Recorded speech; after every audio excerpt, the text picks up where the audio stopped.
Plataformas, una introducción, la cosa, el caos, humanos y flujos. En esta presentación, en primer lugar, vamos a hablar de qué es una plataforma, de qué se trata la cosa que estamos tratando de entender. Pronto vamos a ver que es más bien un caos, es decir, que hay una gran heterogeneidad, una gran variedad de plataformas y que para comprender mejor este objeto vamos a necesitar introducir tipologías, distinciones que nos permitan simplificar un poco, agrupar las distintas clases de plataformas. Y así vamos a ver que una de las distinciones más importantes desde el marco teórico que utilizamos acá es la que separa las plataformas capitalistas de las no capitalistas.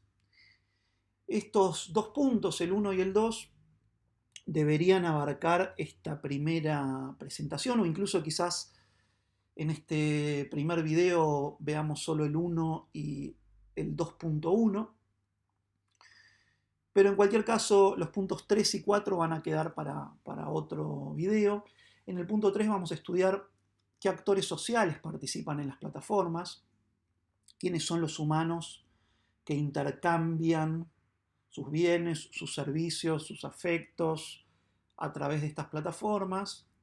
Y en cuarto lugar, ¿qué es lo que intercambian? ¿No? ¿Qué flujos de dinero, atención, trabajo, contenidos, datos circulan por esas plataformas? Así que bueno, este es el esquema de la presentación. Avancemos con la primera parte.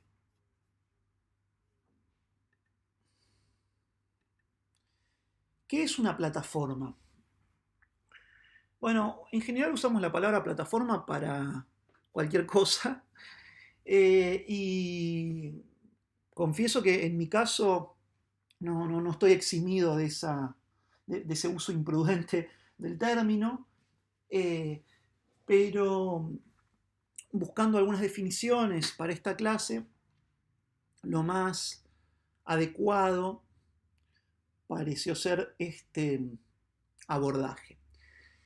La idea de que las plataformas o las plataformas digitales son combinaciones de software y tecnologías digitales, usualmente presentadas como páginas web o apps que intermedian a través de Internet entre dos o más clases de actores humanos. Esto surge sobre todo de dos textos, el de Zizek, que ustedes tienen como texto para leer para esta clase, para esta unidad, y uno de la OCDE que tal vez tengan en la bibliografía complementaria, pero cualquier cosa pueden pedírmelo o encontrarlo en la lista de referencias que seguramente haya al final de esta presentación. Claro, con esta definición tenemos que tratar de distinguir dos cosas.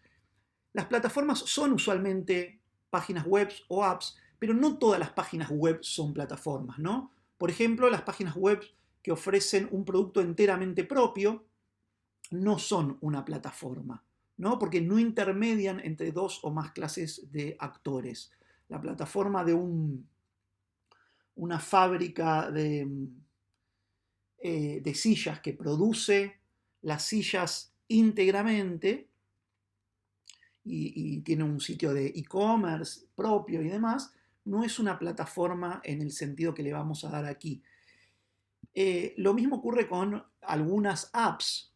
Muchas son plataformas, otras no. Las que se descargan y se utilizan offline o en las que no hay un vínculo con otros actores son apps que no vamos a incluir dentro de aquellas que llamamos plataformas a los efectos de esta clase y de las particularidades que vamos a señalar de las plataformas, ¿no? ¿Qué rasgos tienen las plataformas? Todas, ¿no? En principio. Vamos a enumerar unos cuantos rasgos. Algunas plataformas se destacan en algunos de estos rasgos, otras los tienen en menor medida, etc. Pero en líneas generales hay una serie de rasgos que me parece importante enumerar y que cuando ustedes estudian o piensan o hacen trabajo empírico sobre plataformas, está bueno, me parece puede ser útil que vean en qué medida las ayudan a entender cómo funcionan las distintas plataformas, estas características que vamos a nombrar.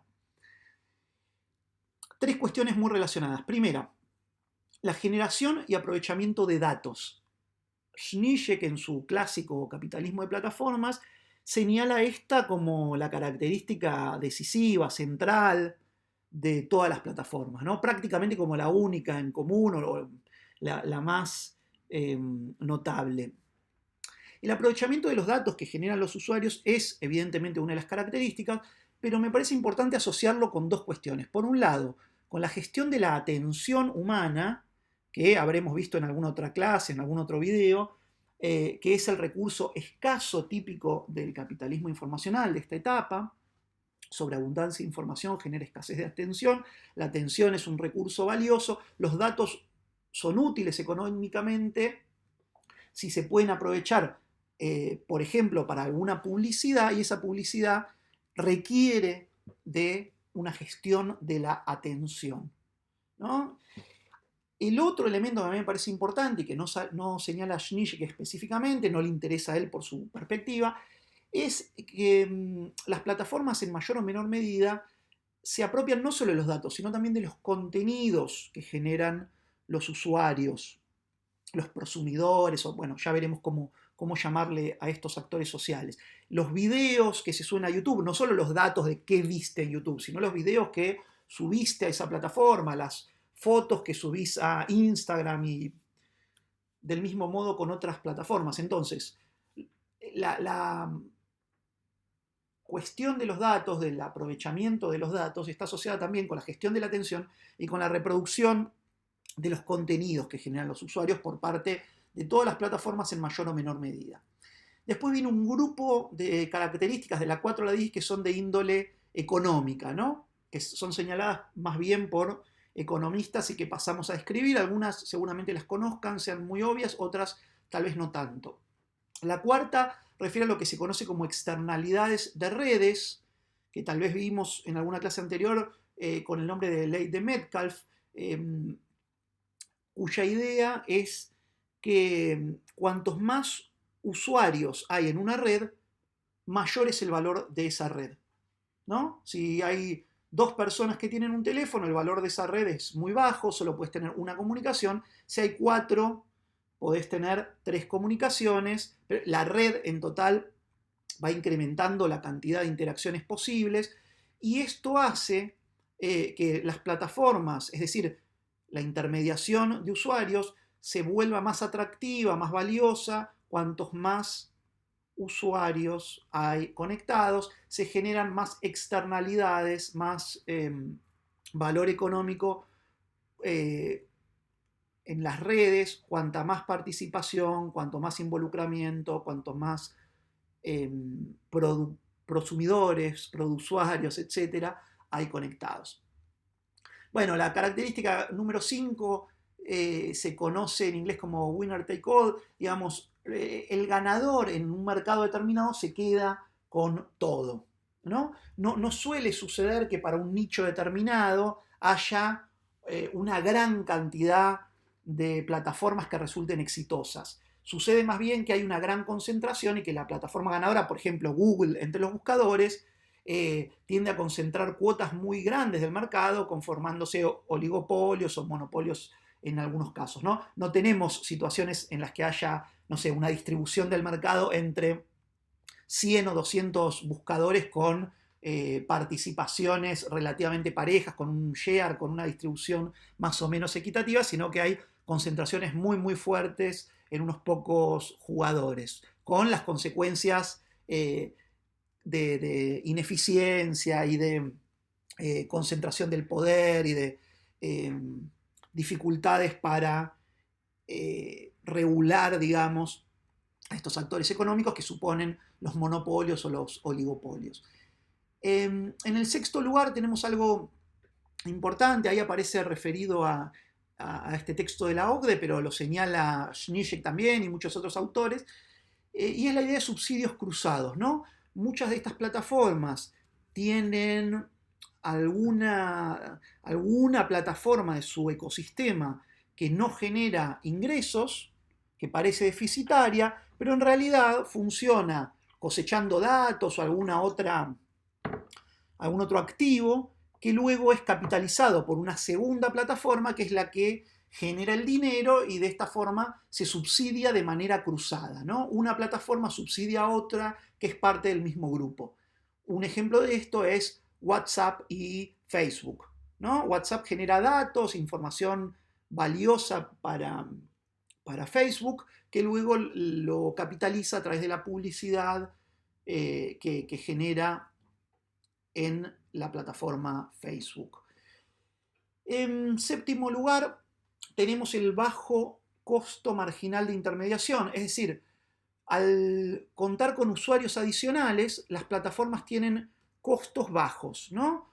Que una persona más se sume a Facebook implica un costo adicional tendiente a cero para Facebook o para Instagram o para Tencent o para cualquier otra plataforma. Una vez hecha la inversión original, el costo hundido, los costos fijos, el costo marginal tiende a cero. Esa es una característica importante y que, por supuesto, está asociada a la 4, las externalidades de redes, es decir, a la búsqueda masiva de aumentar la cantidad de usuarios que interactúan en estas plataformas.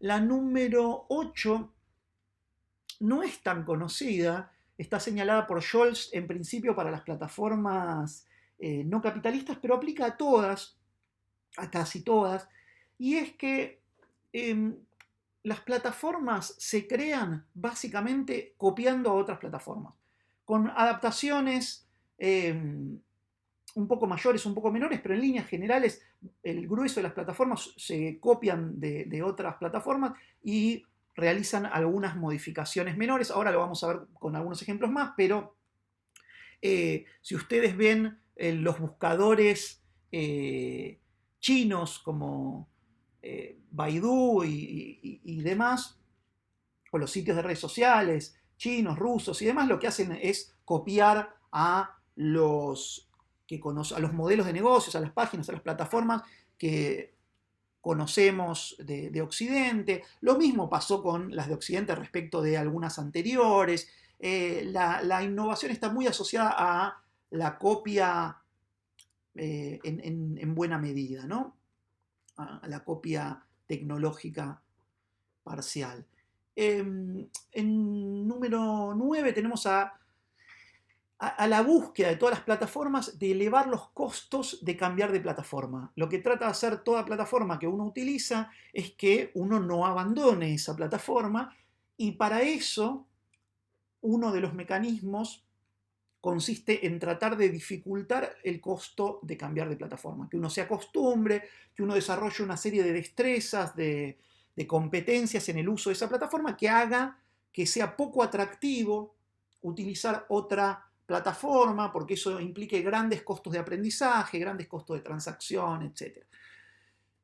Y en décimo lugar, las plataformas tienen algo que es un poco obvio, ¿no? Pero vale la pena señalarlo, una vocación de ser globales. Todas las plataformas tratan de tener un alcance global. Por distintas razones, algunas lo son más que otras, pero el hecho de que estén funcionando sobre Internet conduce a esta aspiración, ¿no? La vocación de tener un alcance global. Bueno, luego de estas características económicas, señalemos una que tiene un carácter un poco económico, pero también filosófico o vinculada al poder. Y es la gestión algorítmica, que señalaron por primera vez Lee y sus colegas. También aparece en un texto de Schmidt, ahí está mal escrito. Y que algunos autores llaman gubernamentalidad algorítmica. Pero la idea es que la gestión, que el comando de las plataformas está en buena medida en manos de algoritmos. ¿No? Hay decisiones que son tomadas por humanos que manejan esas plataformas, pero hay muchas decisiones que son no rutinarias, ¿no? Que incluso son cognitivas o que son hasta poco rutinarias, innovativas, etcétera, están en manos de algoritmos. Esta es una característica crucial de las plataformas y que no solo es crucial, sino que lo va a ser cada vez más, ¿no? Que con el paso del tiempo la gestión algorítmica parece ser un rasgo más y más importante para ver cómo lidiamos con las plataformas. Otra característica que quizás habría que llamar ideológica de las plataformas es que se autopresentan como neutrales. Todas las plataformas, capitalistas, no capitalistas, grandes, chicas, las de bienes culturales, las económicas, etc., todas se presentan como neutrales o lo más neutrales que pueden. Sin embargo, ninguna lo es, ¿no? Sabemos desde cualquier curso de sociología de la tecnología o de cosas que hayamos visto en esta misma materia, que las tecnologías son performativas, es decir, acarrean valores y generan, condicionan, demarcan determinadas conductas a la vez que impiden otras. Entonces, no hay neutralidad en las plataformas, se estimulan algunos modos de utilizarlas, algunos valores son premiados y otros son castigados, así que la neutralidad pretendida no es real. En último lugar, creo, la característica número 13, la anteúltima, es la inoculación y mercantilización del deseo. Esto lo señala sobre todo Yuval Harari, también otros pensadores, pero a mí me gusta asociarlo con Harari, sobre todo en el libro Homo Deus, donde no solo se trata de que las plataformas conocen aquello que deseamos los humanos, sino que nuestro deseo se genera, se construye, se inocula por parte de estas plataformas. Que aquello que nosotros experimentamos como una vivencia íntima, propia, privada, en realidad es cada vez más un producto de la vocación de esas plataformas, de los algoritmos o de algunos humanos. Pero digamos que están hechas las plataformas cada vez más para inocular deseos. No solo para inocularlos, sino luego para mercantilizarlos, ¿no? Para que esos deseos, insisto, aquello que durante el capitalismo industrial, particularmente en el romanticismo, se asociaba con la esencia de lo íntimo, la esencia de la individualidad, de aquello más particular de una persona, en realidad no es otra cosa que un objeto inoculado desde el exterior con el fin de ser convertido en una mercancía, ¿no? Por supuesto, esto en el caso de las plataformas comerciales, que no son todas.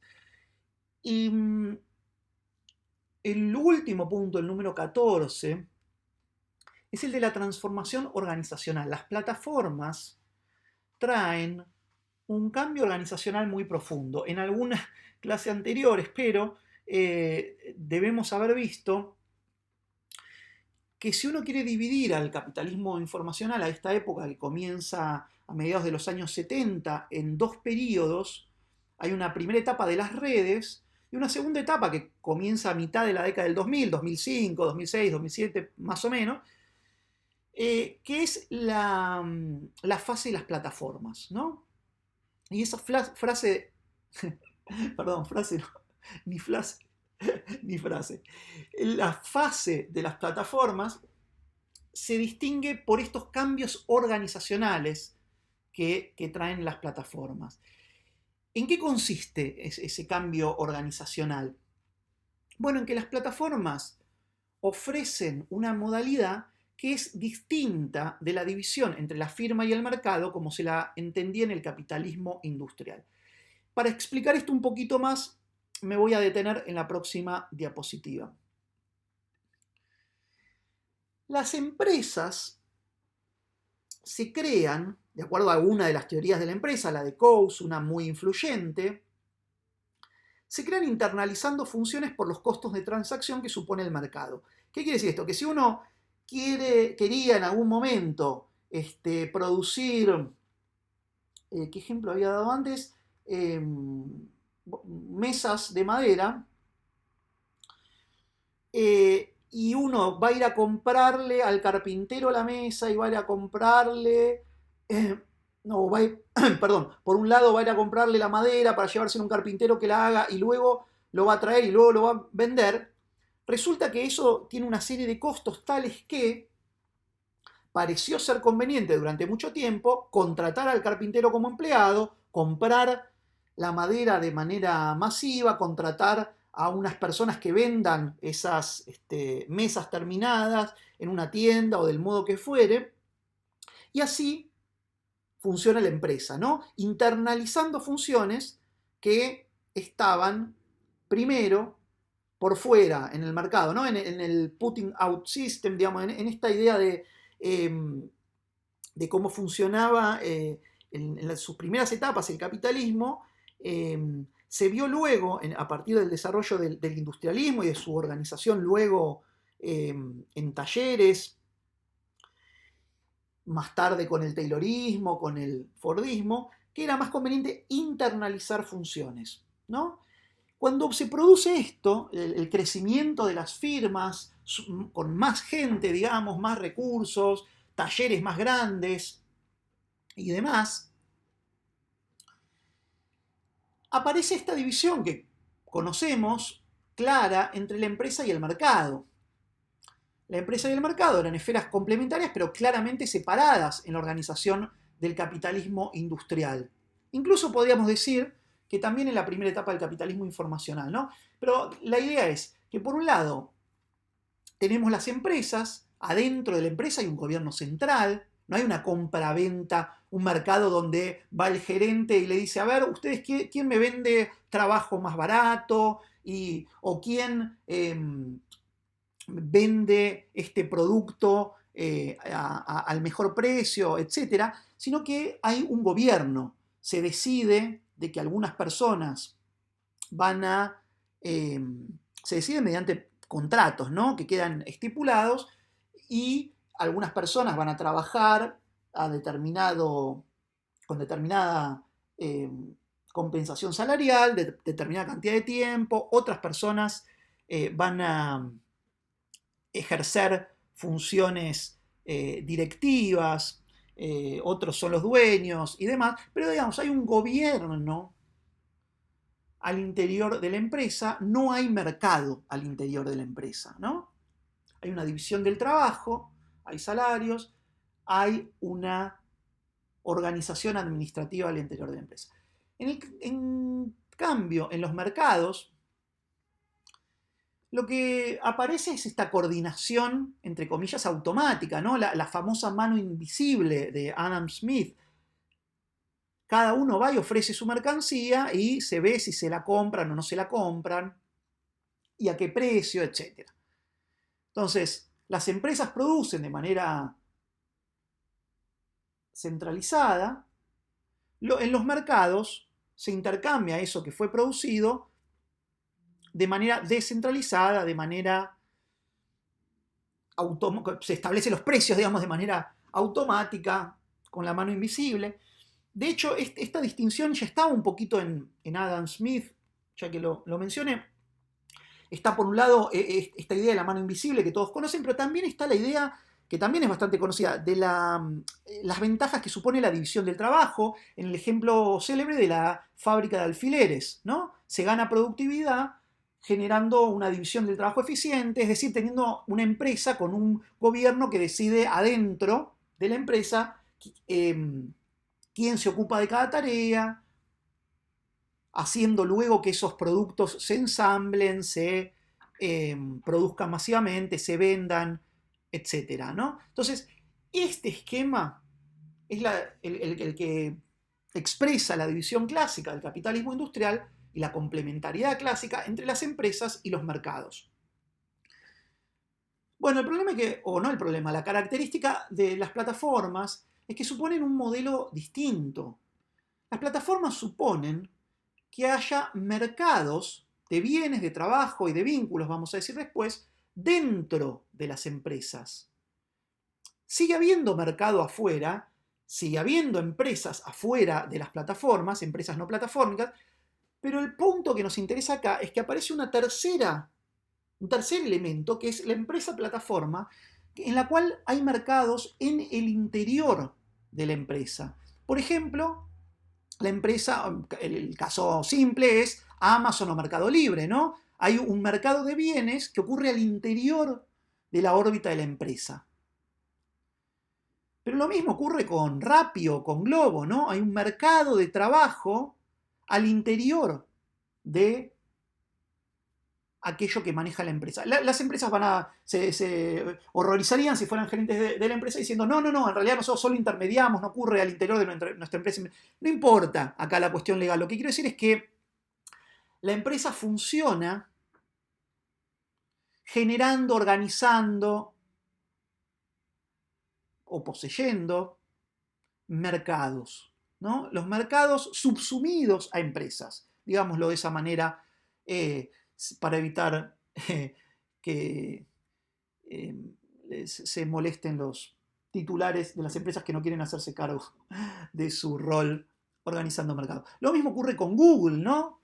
Son empresas que organizan, en este caso, el mercado de las páginas que se ofrecen en Internet. Pero en cualquier caso, lo que interesa es que vean la diferencia organizacional que supone una empresa plataforma respecto de las empresas enfrentadas a los mercados o complementarias con los mercados que agotaban prácticamente el universo de empresas comerciales del capitalismo industrial. Bueno, aquí tenemos otra cosa. Esto es señalado por, qué pena que no puse aquí autores, lo señala Schmid, que van a tener el texto ahí, que es muy valioso en este sentido. Bueno, ahora que vimos qué es una plataforma y qué rasgos tiene, podemos pasar a preguntarnos qué tipo de plataformas hay.